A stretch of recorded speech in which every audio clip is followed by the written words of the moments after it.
Donc en fait, le CHS a mis en place une plateforme téléphonique santé mentale Covid-19. L'objectif étant effectivement, dans cette situation d'épidémie virale, de promouvoir la santé mentale et le bien-être psychique chez la population de la Savoie.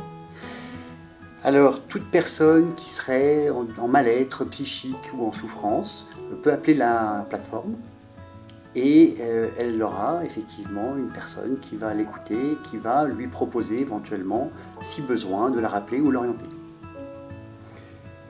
La personne peut appeler pour elle, à titre individuel, à titre collectif, pour d'autres personnes qu'elle connaît. Et la limite, c'est effectivement qu'il faut que ça soit en lien, à cause ou en lien avec le Covid-19.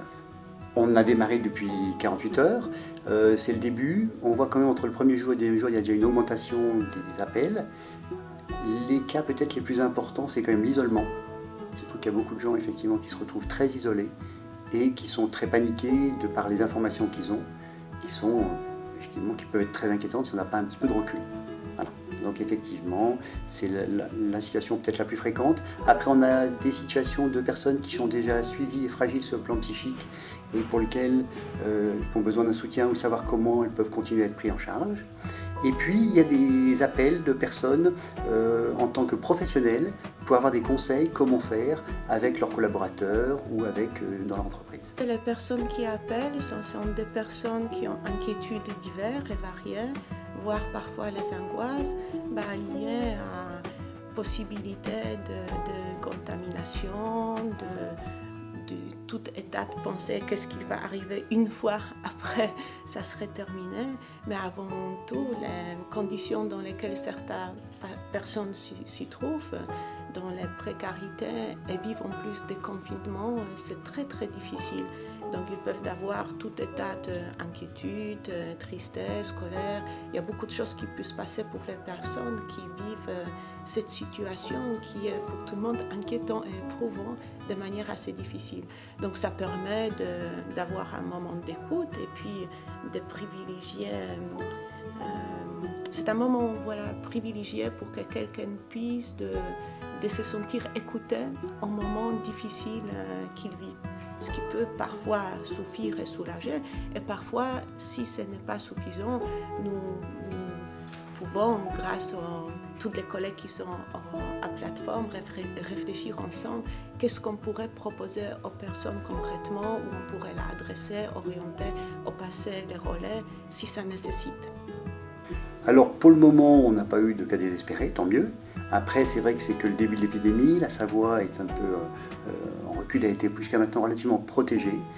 Malgré tout, effectivement, hier, on voyait aux informations que, ne serait-ce que dans le personnel soignant, médical, les gens qui sont en grande difficulté, confrontés à des choses très dures. Et effectivement, probablement qu'il va y avoir toute cette dimension si l'épidémie s'étend de façon plus importante en Savoie. Quelle est la démarche que vous réalisez ? Alors, là où la petite expérience qu'on a depuis 2 jours, c'est qu'en fait, il semble y avoir une grande différence entre quand les gens appellent, où parfois ils sont très paniqués, et semblent vraiment pas bien et très inquiétants, et l'effet de prendre du temps, de débrouiller ce qui se passe avec eux, d'essayer de voir ce qui se passe. Et c'est vrai qu'entre le début du coup de fil et la fin ou le rappel, il y a un apaisement qui est souvent considérable. Donc je pense que c'est plutôt bon signe sur le travail qu'on peut faire pour aider les gens dans cette période d'épidémie virale. La plateforme est ouverte de 9h à 16h30 tous les jours, du lundi au vendredi. Et donc, lorsque la personne appelle, elle va rentrer en contact avec une de nos psychologues. Elles sont 2. Et si jamais la situation l'exige, elles pourront avoir un avis complémentaire de 2e ligne vers une assistante sociale ou vers un médecin.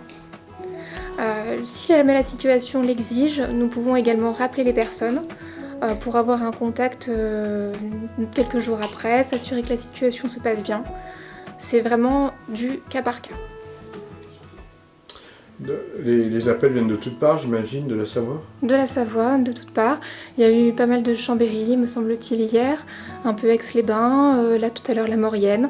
Oui, c'est ouvert à toute personne de la Savoie. Et toute tranche d'âge, j'imagine ? Oui, sachant qu'il existe aussi une plateforme téléphonique un peu plus dédiée aux situations de pédopsychiatrie qui se situe à Challes-les-Eaux.